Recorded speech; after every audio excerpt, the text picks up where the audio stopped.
नहीं नहीं, अरे हो रहा है, सब हो रहा है, 2 मिनट रुक तो सही।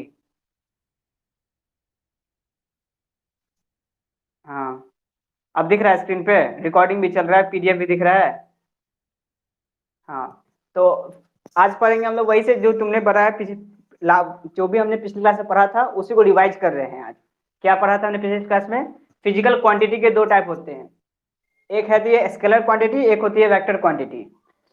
ठीक है, ये सब चीजें हमने पहले पढ़ा था, जिसमें से क्या था, एक स्केलर क्वांटिटी क्या कहती है डिफिनेशन?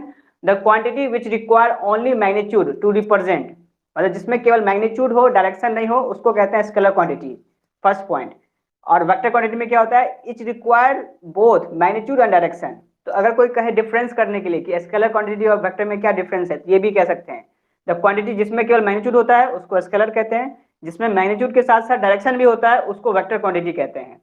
फिर आता है scalar quantity, the quantity which follow the algebraic rule of addition, मतलब जिसमें हम लोग सिंपल एडिशन को फॉलो करते हैं उसको स्केलर क्वांटिटी कहते हैं। जैसे किसी बॉडी पे कहे थे हम 2 कूलाम और 1 कूलाम चार्ज होता है, तो उस दोनों चार्ज बॉडी को नेट कूलाम के लिए हम लोग ऐड कर देते थे। लेकिन वेक्टर एडिशन में एक रूल फॉलो करना पड़ता है जिसको वेक्टर लॉ ऑफ एडिशन कहते हैं। ठीक है, अब इसी चीज को समझा रहे हैं बोर्ड पे। किसको? कौन, किसने इसको ढूंढा है?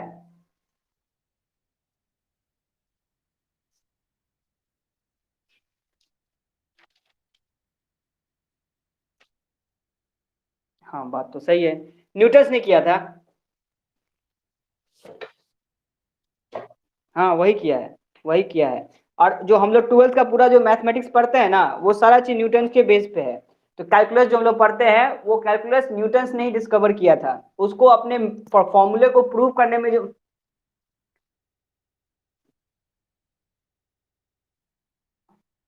हाँ, तो ये यही चीज तो खास बात है कि जो हम लोग 11th 12th में जो फिजिक्स पढ़ते हैं वो पूरा का पूरा मैथमेटिक्स पे बेस्ड होता है, और वो मैथमेटिक्स पूरा पूरा हम लोग 12th में वही पढ़ते हैं। 12th का मैथमेटिक्स पूरा का पूरा फिजिक्स पे बेस्ड है। तो तुम अभी पढ़ोगे डिफरेंशिएशन, इंटीग्रेशन, ये सब जितना चीज पढ़ते हैं वो सब 12th के मैथमेटिक्स में आता है। ठीक है, और वही चीज न्यूटन ने अपने डेरिवेशन में जो उसको कठिनाई हुई उसको लिए एक मुख बना दिया, जिसको नाम दिया कैलकुलस। और वही कैलकुलस हमारे बोर्ड में 60 to 40 मार्क्स का, 40 to 60 मार्क्स का आता है हमारे पास बोर्ड में हर साल। तो और ये वेक्टर जो पढ़ रहे हैं वो भी उसी का पार्ट है एक तरह से। ठीक है, तो अभी हम बता रहे हैं फिजिकल क्वांटिटी में दो चीज होते हैं।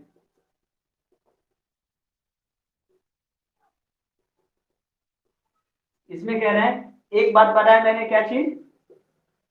स्केलर, और एक मैंने बताया वेक्टर। तो स्केलर के लिए क्या बोला मैंने? It has only magnitude, it does not have any direction. जैसे कहते हैं किसी बॉडी पे अगर हमें लिखना हो चार्ज, तो चार्ज का बोलते हैं बस 5 कूलम चार्ज है।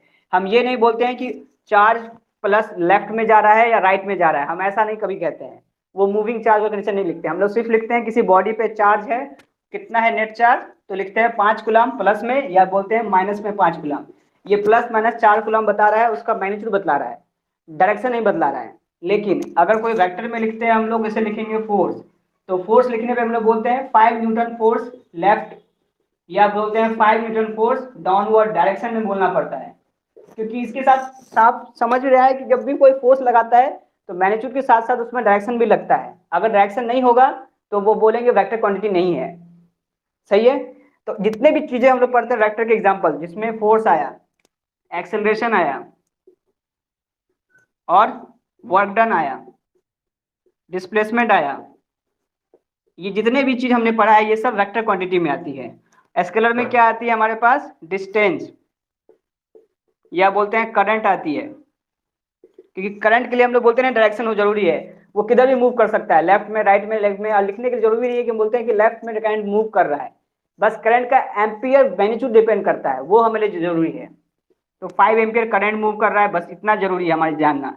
लेफ्ट में मूव कर रहा है, राइट में मूव कर रहा है, डजंट मैटर। और क्या बोल सकते हैं इसमें? चार्ज के साथ साथ मास बोल सकते हैं। जैसे किसी बॉडी पे मास कितना है, मान लीजिए 5 kg मास है या 10 kg मास है, तो ये 5 kg और 10 kg दोनों को हम बोलेंगे इस बॉडी पे नेट मास कितना हुआ, तो बोलेंगे 15 kg मास आया। तो ये बतलाता है कि किसी बॉडी पे नेट मास कितना है या नेट चार्ज कितना है। उसके लिए हम लोग स्केलर एडिशन करते हैं, जिसको हम लोग बोलते हैं सिंपल एडिशन काम करना होता है, सिंपली हम लोग इसको ऐड करते हैं। लेकिन जब इसमें हमें ऐड करना होता है तो बोलते हैं वेक्टर लॉ ऑफ एडिशन से ऐड होगा, वेक्टर लॉ ऑफ एडिशन।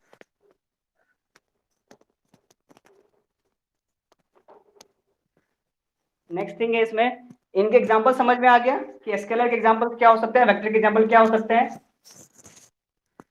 ठीक है, आगे पढ़ते हैं हम लोग। अब कंपोनेंट ऑफ वेक्टर्स है, ये समझ में आया था उस दिन, फिर से समझाएं इस चीज को। कंपोनेंट ऑफ वेक्टर्स, हिमांशु पूछ रहा हूं।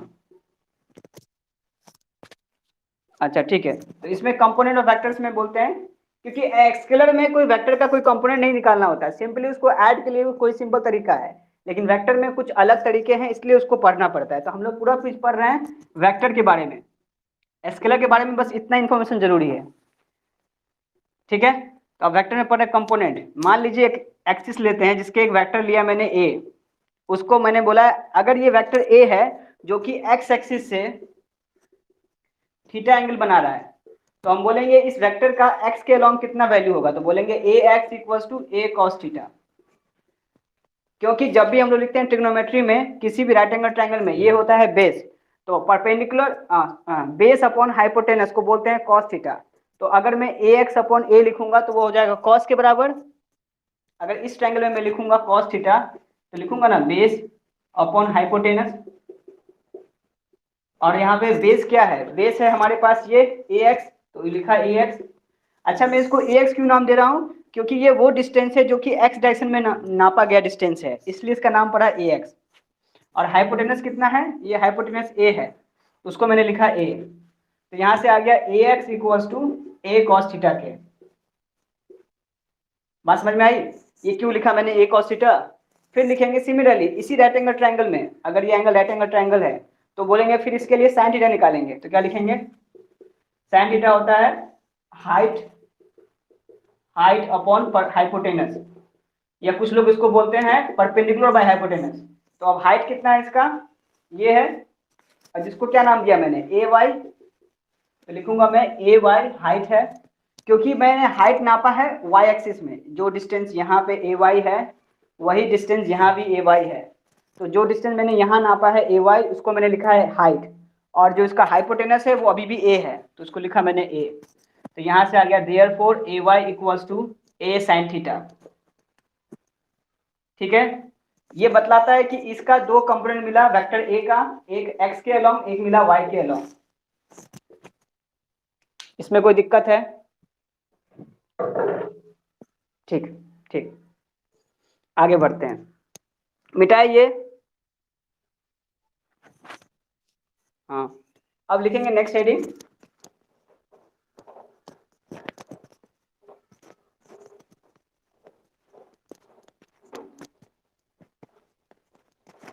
Representation of a vector, representation of a vector ए, यानी कि हमें किसी ए वेक्टर को दिखाने का क्या तरीका होता है, तो हम लिखते हैं वेक्टर ए को लिखने का तरीका होता है ए X I cap plus A Y J cap. अगर हम 2D में बात कर रहे हैं तो ये सही है, ये है 2D रिप्रेजेंटेशन। 2D का मतलब 2 डायमेंशनल, यानी इसमें दो आएंगे, एक होगा एक्स एक्सिस एक होगा वाई एक्सिस। अगर हमको कहता है इसी में 3 डायमेंशन, तो उस केस में यहाँ पे ए जेड आ जाता, वो अभी हमारे सिलेबस का पार्ट नहीं है इसलिए नहीं डिस्कस कर रहे हैं, बस हमें यही याद रखना है कि लिखने का तरीका क्या है वेक्टर को, उस वेक्टर का एक एक्स के अलॉन्ग कंपोनेंट और एक वाई के अलॉन्ग कंपोनेंट, जिसको लिखते हैं A X I cap A Y J cap. A X की वैल्यू अभी निकाला था हमने A cos theta I cap plus A sine theta J cap, ये यही फॉर्मेट कहलाया किसी वेक्टर का रिप्रेजेंटेशन, ये है रिप्रेजेंटेशन ऑफ ए वेक्टर ए। समझ में आया ये बात, ठीक है। अगला कहते हैं, अगला है पॉइंट नंबर, ये 3 था, point number 4, magnitude, magnitude of a vector ए। मतलब ये तो था हमारा वेक्टर के तौर पे, अगर हमें मैग्नीट्यूड चाहिए उसका क्या रिप्रेजेंटेशन है, बोलेंगे वेक्टर का मैग्नीट्यूड का मतलब इसका आई जे को हटा के उसके स्क्वायर के फॉर्म में लिखिए। यानी ये जो मैंने लिखा है एक्स एक्सिस और वाई एक्सिस के तौर पे लिखा है मैंने। अगर हम एक्सिस को नहीं दिखा के बस वैल्यू में बताना चाहें तो इसको लिखेंगे under root of A X का स्क्वायर प्लस ए वाई का स्क्वायर, यानी magnitude of vector A in X direction का square magnitude of vector A in Y direction का स्क्वायर। तो इसकी जो वैल्यू है उसको पुट कर देंगे, तो ये आ जाएगा ए कॉस थीटा का square plus A sine theta का स्क्वायर। जब इसको ओपन करेंगे तो ए स्क्वायर कॉस स्क्वायर थीटा ए स्क्वायर साइन स्क्वायर थीटा। अब दोनों में कॉमन क्या है, ए स्क्वायर कॉमन ले लेंगे तो आएगा ए स्क्वायर, और ये sine square plus cos square bracket में डालेंगे cos square plus sine square, इसकी वैल्यू हो जाएगी 1, तो आंसर आ जाएगा हमारा ए के बराबर। यानी हम कहेंगे किसी भी वेक्टर का अगर मैग्नीट्यूड बताएं तो ए तब आता है जब वेक्टर कॉस थीटा और साइन थीटा में वैल्यू इक्वल होगी। तो मतलब बस वेक्टर ए निकालना था, हमें मैग्नीट्यूड निकालना था वेक्टर ए का, ठीक है। अच्छा एक बात बताते हैं, इसमें और इसमें अंतर क्या है। इसमें क्या बता रहा है, डायरेक्शन, जैसे कि ए कॉस थीटा आई कैप लिखने का मतलब ये वेक्टर में ए का एक्स में इतना मैग्नीट्यूड है और ये बोलेगा वाई में इतना मैग्नीट्यूड है, और उसका टोटल मैग्नीट्यूड कितना है तो बोलेंगे केवल ए ही है। ये क्या बतला रहा है, उसका डायरेक्शन बतला रहा है। इसको फिगर से समझते हैं, मिटा दे इसको।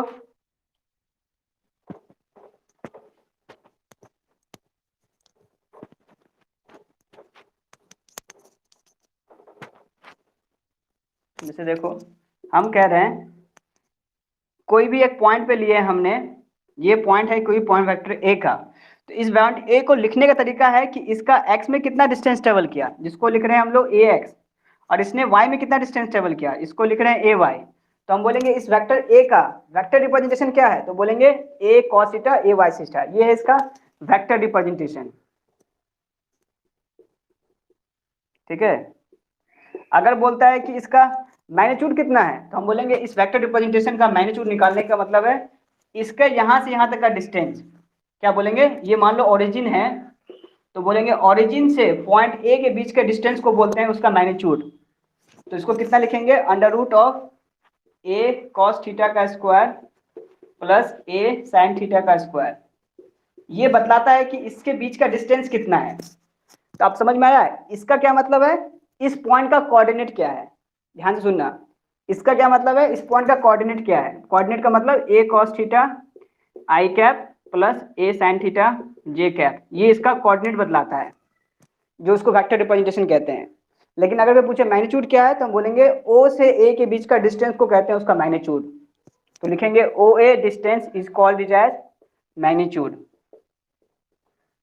और यही हम लोग पढ़ते हैं डिस्टेंस फॉर्मूला में भी, अगर तुमको याद हो तो मैंने पढ़ाया है क्लास 10th में कोऑर्डिनेट एक्सिस में, दो पॉइंट का कोऑर्डिनेट पता हो, दो पॉइंट का अगर कोऑर्डिनेट पता हो तो क्या लिखते हैं फॉर्मूला 0,0 मान लो इसको, क्योंकि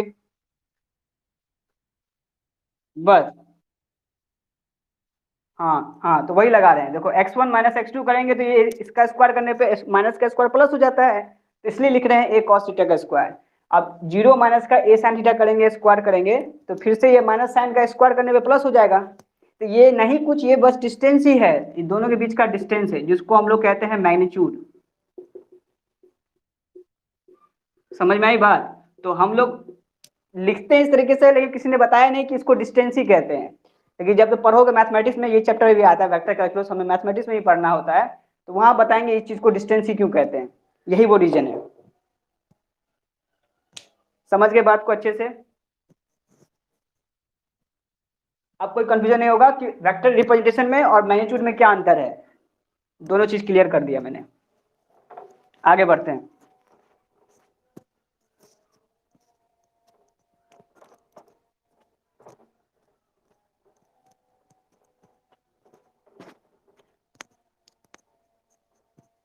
नेक्स्ट है finding the angle, next point है हाँ the angle of a vector A, angle of a vector A, ठीक है, with X and Y axis, with X and Y axis. इसका क्या मतलब है कि वेक्टर ए को जो मैंने अभी ड्रॉ किया था, ये कोई पॉइंट वेक्टर ए है, उसका कोऑर्डिनेट था ए कॉस थीटा कॉमा ए साइन थीटा। ठीक है, इसका मतलब है कि इस कोऑर्डिनेट का एक्स के साथ एंगल थीटा है, जिसका ये वैल्यू है कॉस थीटा, क्योंकि ये एक्स एक्सिस है तो ये एक्स एक्सिस का डिस्टेंस, ये वाई एक्सिस का कोऑर्डिनेट है तो ये वाई एक्सिस का डिस्टेंस ए साइन थीटा। हमसे पूछा है कि बताओ इसमें थीटा की वैल्यू क्या लिखेंगे, तो हम बोलेंगे tan theta equals to A Y upon A X. जो हमने पहले भी पढ़ा है और अभी भी जो पढ़ रहे हैं सेम चीज़ है। कैसे? अगर इसको बोलते हैं ए वाई तो इसको नाम दिया मैंने ए वाई, तो उसको लिखा मैंने ए वाई, क्योंकि हम जानते हैं टेन थीटा फॉर्मूला होता है परपेंडिकुलर अपॉन बेस। तो परपेंडिकुलर क्या है यहाँ पे ए वाई, तो लिखा है मैंने ए वाई। बेस क्या है ए कॉस थीटा, उसको नीचे लिखा ए एक्स कॉस थीटा। यही कहलाता है perpendicular upon base, perpendicular upon base. समझ में आई बात? अब इसमें बोलेगा थीटा का वैल्यू क्या आया, तो थीटा लिखेंगे tan inverse of A Y by A X. अब जो भी ए वाई की वैल्यू है पुट कर देंगे, ए एक्स वैल्यू पुट कर देंगे, आंसर आ जाएगा। बस इतना ही कहानी था। फिर मैंने इस पे क्वेश्चन करवाया था पिछले क्लास में, मिटा रहा हूँ इसको।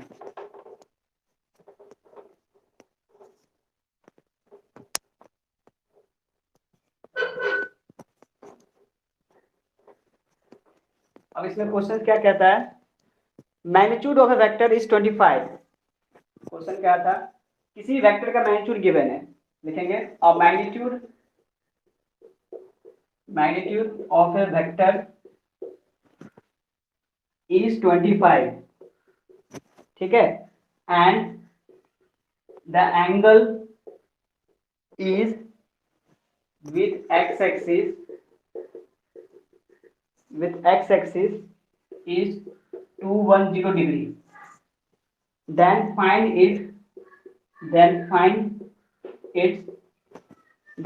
its y component। अच्छा ठीक है, अब देखते हैं इसमें क्या कह रहा है। पता नहीं मेरा वीडियो क्यों शेयर हो रहा है।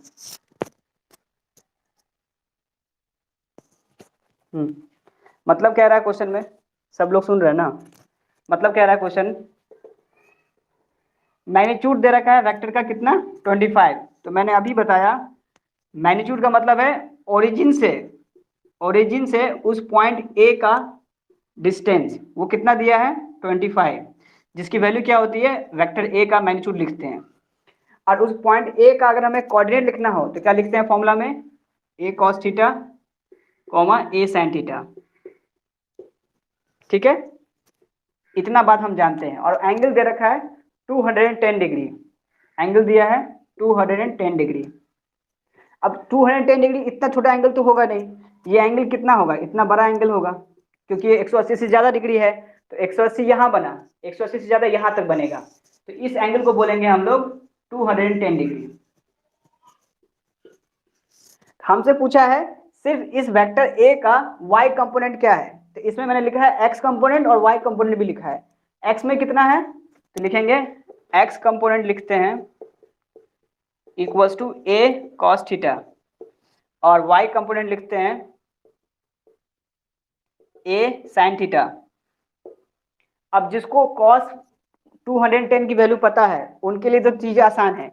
अब जिनको नहीं पता है तो उनको क्या करना पड़ेगा, एंगल डिसाइड करना पड़ेगा। तो मैंने कहा था कि अगर ये एंगल यहाँ से लेके यहाँ तक को बोल रहे हैं 210 डिग्री, मतलब यहाँ तक 180 प्लस 30 इट बिकम्स 210 डिग्री, यानी ये एंगल बन गया मेरा 30 डिग्री। अगर हमें ये एंगल 30 है तो ये वेक्टर ए इधर नहीं हो करके वो इधर है, तो इस वेक्टर ए जो कि थर्ड क्वाड्रेंट में लाई कर रहा है, ये फर्स्ट क्वाड्रेंट, ये सेकेंड क्वाड्रेंट और ये थर्ड क्वाड्रेंट। और थर्ड क्वाड्रेंट में क्या नेगेटिव होता है, एक्स नेगेटिव होता है और वाई भी नेगेटिव होता है। सही है, तो क्या लिखेंगे वैल्यू यहाँ पे, लिखेंगे वेक्टर ए का कंपोनेंट माइनस का ए कॉस थीटा माइनस का ए साइन थीटा। समझ में आई बात? अगर समझ में आया हो तो बताना। ये है कोऑर्डिनेट एक्सिस, इसको बोलते हैं x axis, x dash axis, और ये हो गया वाई, ये वाई डैश। अब इस कोऑर्डिनेट को मैंने लिखा है माइनस ए कॉस थीटा और माइनस का ए साइन थीटा, ऐसा इसलिए लिखा है। अरे आ रहे हैं, वो भी आ रहे हैं, अभी आ रहे हैं, बीच बीच में ना उनका थोड़ा नेटवर्क स्लो हो जाता है। वो भी आएंगे, चिंता नहीं करो, तुम भी रहो क्लास में, वो भी आएंगे। चले कहाँ जाएंगे, टाइम कैसे फास्ट निकल गया। तुमको समझ में आ रहा है थोड़ा थोड़ा? गुड। थोड़ा सा इसमें मैथमेटिक्स भी है, फिजिक्स भी है, दोनों कंबाइंड है। हमको लगा कि कहाँ है सोनू, कहाँ है, पढ़ाई कर रहा है?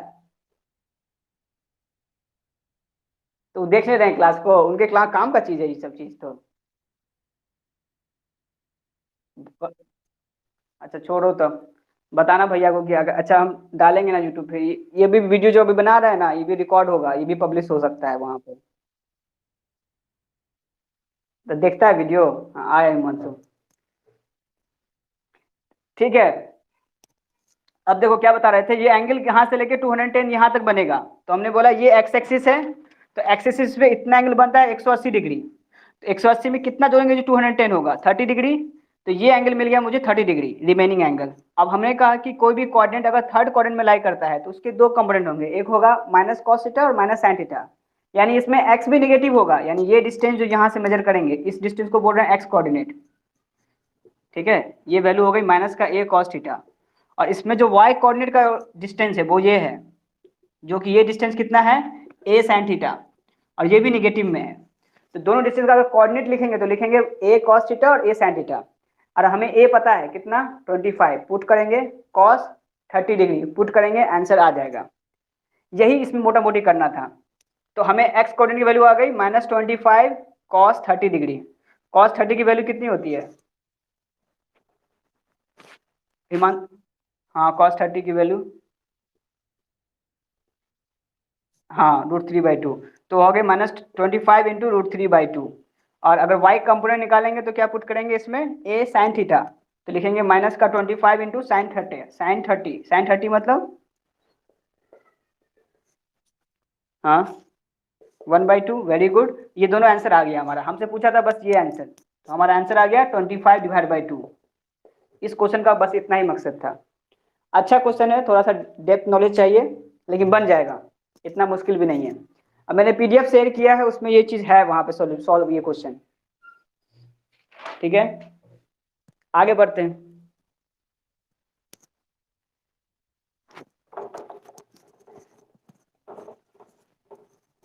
इसके बाद जो दो क्वेश्चंस हैं पीडीएफ में, उसको एक्सप्लेन अभी नहीं कर रहे हैं, उसको आखिरी में करेंगे। थोड़ा सा वो और कंसेप्चुअल क्वेश्चंस हैं, उसको आखिरी में लेंगे। तो अब चलते हैं आगे, जो हमने पढ़ाया था vector addition of addition law of vector, vector को कैसे ऐड करते हैं। टॉपिक है एडिशन ऑफ वेक्टर।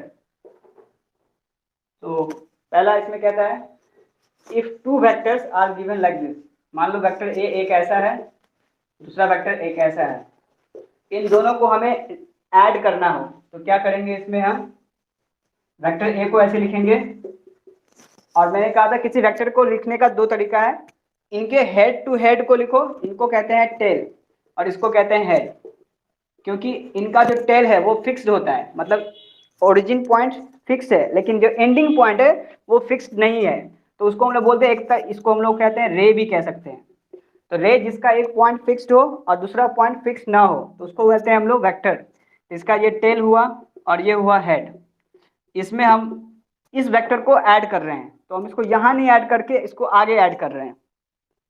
ये मान के चल रहे हैं कि ये वेक्टर इतना ही बड़ा है। क्या बोलना चाह रहा है बोलो?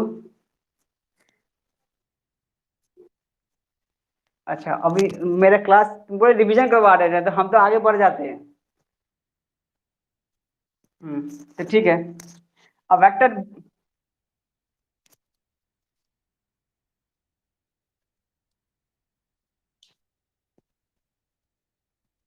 हाँ हाँ, यही यही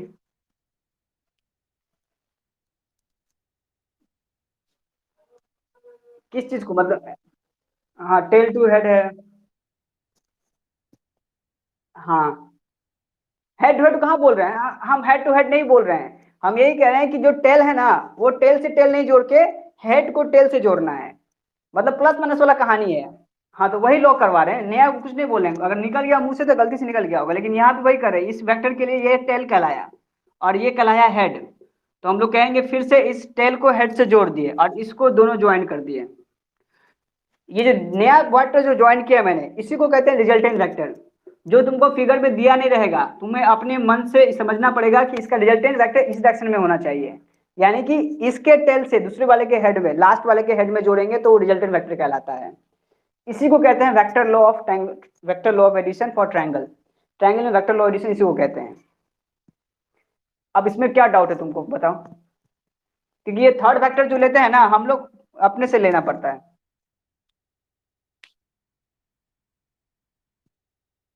सुनने में गलती हो गया होगा तुमको, हम ऐसा नहीं बोले होंगे, ऐसा नहीं बोले होंगे। नहीं, अभी टेल को हेड से जोड़े हैं। हाँ, अगर हेड को हेड से जोड़ देंगे ना, हाँ सही तो जोड़ रहे हैं। इस केस में वैल्यू, अबे सुनना मेरी बात, अगर इस केस में आंसर लिखेंगे वेक्टर सी ये है ना, तो लिखेंगे वेक्टर सी की वैल्यू इक्वल्स टू है vector A plus vector B के। इसको वेक्टर सी को बोलते हैं द रिजल्टेंट वेक्टर। हाँ, अब उसी क्लास में एक चीज और पढ़ा दिए थे, वो था साइक्लिक वेक्टर, जो इसके बाद बताना था हमको। उसमें क्या था, इसका एरो इधर ना होकर के इधर हो गया। हाँ तो वही याद है ना, तो वो आसान था इसलिए तुमको याद हो गया, लेकिन पढ़ाना मुझे मकसद में ये था। हाँ एक ही बात है, वही है, एक ही बात है, अगर ऐसे लिखे तो भी कोई बात नहीं है। A plus B vector equal to C, equal to का साइन लगा है, इधर लिखो या इधर लिखो कोई फर्क नहीं पड़ता। ठीक है, आगे इसमें एक चीज और है, अगर ये सेम ऑर्डर में हो जाए, मतलब कि अगर इसी ट्रायंगल में अगर ऑर्डर में सेम करता हूँ, वो अगले फिगर में दिखाता हूँ, जो तुम कंफ्यूज हो इस बात को लेकर के। ये जो मैंने बनाया है थर्ड फिगर नीचे में, यहाँ बोल रहा हूँ वेक्टर ए ये है, वेक्टर बी उसी डायरेक्शन में है, मतलब ये वेक्टर ए का डायरेक्शन ये है, वेक्टर बी का डायरेक्शन ये है, और वेक्टर सी का डायरेक्शन उसी डायरेक्शन में हो जाए इस तरफ, तो बोलेंगे साइक्लिक वेक्टर है ये। उस केस में लिखते हैं vector A plus vector B plus vector C equals to 0। तुमको ये बात याद रहे अभी तक, लेकिन ये बात भूल गए, लेकिन मेजर हमको इसी पे फोकस करना है, ये कुछ क्वेश्चन में कंफ्यूज करने के लिए बोलेगा।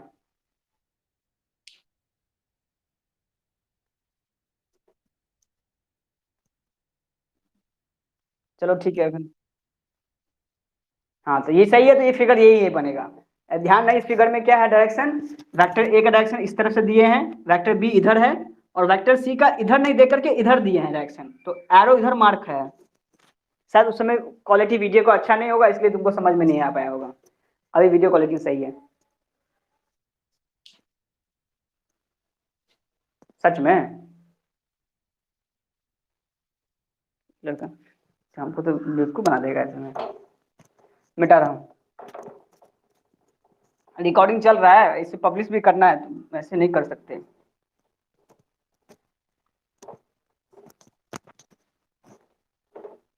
नेक्स्ट थिंग है इसमें,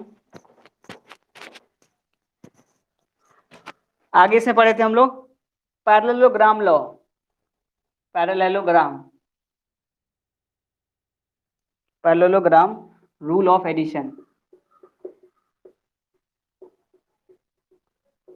ये क्या कहता है कि if the two side of parallelogram represent the two vector, the diagonal of the parallelogram represent of both the vectors। अगर कोई दो वेक्टर दे रखा, उसका जो डायगोनल बतलाएगा पैरेललोग्राम के केस में, उसका रिजल्टेंट बतलाता है। जैसे कि एक वेक्टर ये है a, the next vector is in the direction of b, तो इनका जो डायगोनल कहला रहा है, इसको डायगोनल मिला देंगे इसके साथ, इसको बोलेंगे रिजल्टेंट वेक्टर है। अगर ये फिगर को अगर हम कंप्लीट करें एज अ पैरेललोग्राम, तो ये इसका डायगोनल कहला रहा है। इसी फिगर का ये फिगर बना रहा है, डायगोनल बन रहा है, तो बोलेंगे vector C equals to vector A plus B. और हम लोग जानते हैं किसी भी पैरेललोग्राम है वो दो ट्रायंगल से मिलकर बना होता है, एक ट्रायंगल 1 एक ट्रायंगल 2, और इसमें इस साइड को बोलते हैं डायगोनल। और हम यहाँ पे कह रहे हैं ये, है ना। ये एक पैरेललोग्राम है। पैरेललोग्राम का कंडीशन होता है आमने सामने के साइड पैरेलल होने चाहिए, जो कि है भी, और दोनों क्या होना है, एक डायगोनल होना चाहिए।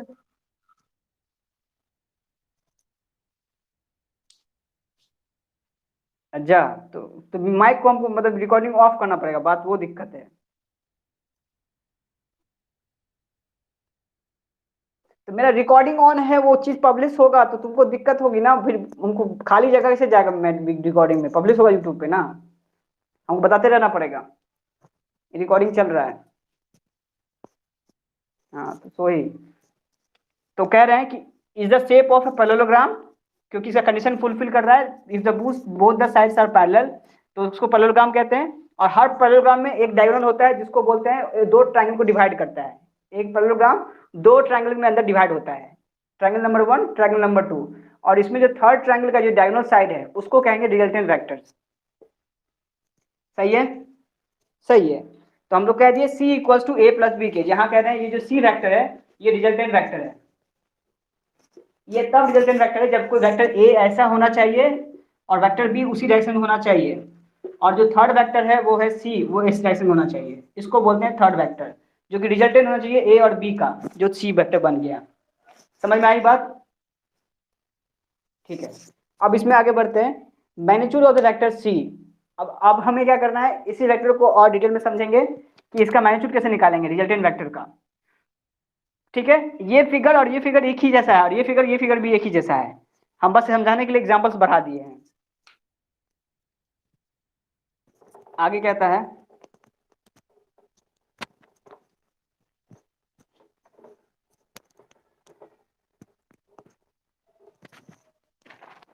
Magnitude of resultant vectors. Magnitude, magnitude ये है टॉपिक नंबर 2, उसमें सब topic point number 1, magnitude of A resultant vector. मतलब कोई भी वेक्टर का अगर मैग्नीट्यूड लेना हो, जैसे कि वेक्टर ए ये है, वेक्टर बी ये हुआ, अब इसको बना रहे हैं इस तरीके से, फिर से वेक्टर ए और वेक्टर बी, इसका रिजल्टेंट वेक्टर ये बना सी, और हम कह रहे हैं शुरुआती में if the angle between the vector A and vector B is the angle theta, then what is the resultant vector.